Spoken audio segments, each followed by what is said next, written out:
Hey, what's going on, guys? CNC Cards here, back with another video on sports card investing advice in particular.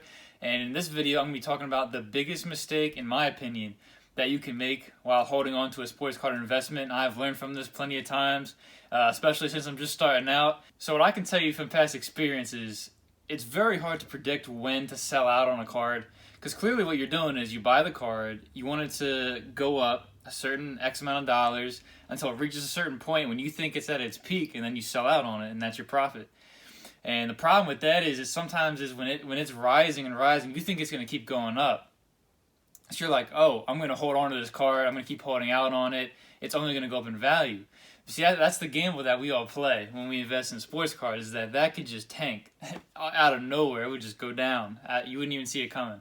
And I've been here before. A recent example of mine that just happened to me was, I guess it was maybe a month or two ago, whenever Michael Thomas from the New Orleans Saints was starting to come back in the NFL. I bought his Prism base, which it was a silver, but for that year all the base rookies were silvers, so I guess it's just a base rookie anyway. But I bought that for about $60, thinking he'd come back on fire off the injury, whatever. You know, his prices were low because he got hurt, so his prices dropped. They were really high. They started going down a lot. So I'm like, oh, I'm going to buy in while it's low, hoping he comes back, has a breakout season for the rest of the games that he had left, and I thought it would just go up. The problem was I bought it and he came back and not much happened. Breeze was hurt and it was just a whole mess. I'm like, man, I don't know, like this was a terrible investment. And it just kept going down, and I'm like, wait, it could go back up. All he needs is a big game. No, down, down, down. It was like $30, $25. Next thing I know, I saw some sales around like 18. I'm like, man, like this is crazy. I thought it was going to keep going down because the problem with wide receivers is they're not as prominent as quarterbacks, whatnot. So what I did was I decided to sell out, and I think I sold it for $30, which isn't bad considering how low some of the sales were recently.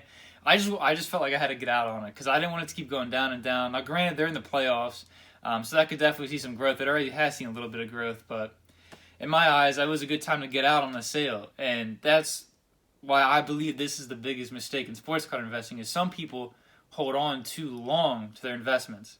So that's the thing. If you're investing in a guy and he's peaking and he's going up real fast and he's hitting some spikes, you see some real high sales. In my opinion, it's really hard to predict this, but that would be a good time to sell out. If it's going up a lot, don't wait. Say you invest in like someone prominent now, like Zion Williamson or something like that in the NBA. You know, his prices have gone up a lot recently. You know, he was kind of iffy in the bubble. His prices went down a little bit. I actually bought his optic base for $39. That's selling for upwards of like $60, $70 now. So that was a good investment. But guys like him, where he can have a big game and he's, you know, real popular. So if he's a huge like triple-double, his prices could go up real fast. And that little spike there, what I believe is that would be a good selling time. You know, he has a big game. People looking for his cards, you know, sell out then. And now, granted, this is for short-term investing particularly.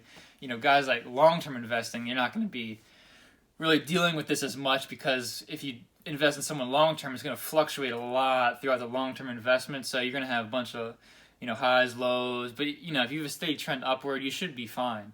But from the standpoint of a short-term investment, you're going to want to make sure you're really keeping tabs on, you know, that line. If it's going up, down, what it's doing, because you don't want to be holding on to something too long and end up losing money like I did for, like, in my example with Michael Thomas. I ended up losing about $30 there, which isn't a whole lot of money, but still, you know, if you're doing this and you keep making the same mistake, like, it's going to add up over time, and you don't want to do that. You want to be profiting off of this. That's why I wanted to make this video real quick, just to share with you guys why I think that's a very big mistake that it's very easy to make, too, when you're investing in sports cards. So I just want to help you guys out and throw that out there, just so you guys can keep a lookout on it. I don't want you guys losing money like I did, but, I mean, we all lose money here and there, but what you going to do about it, right? That's the name of the game we play.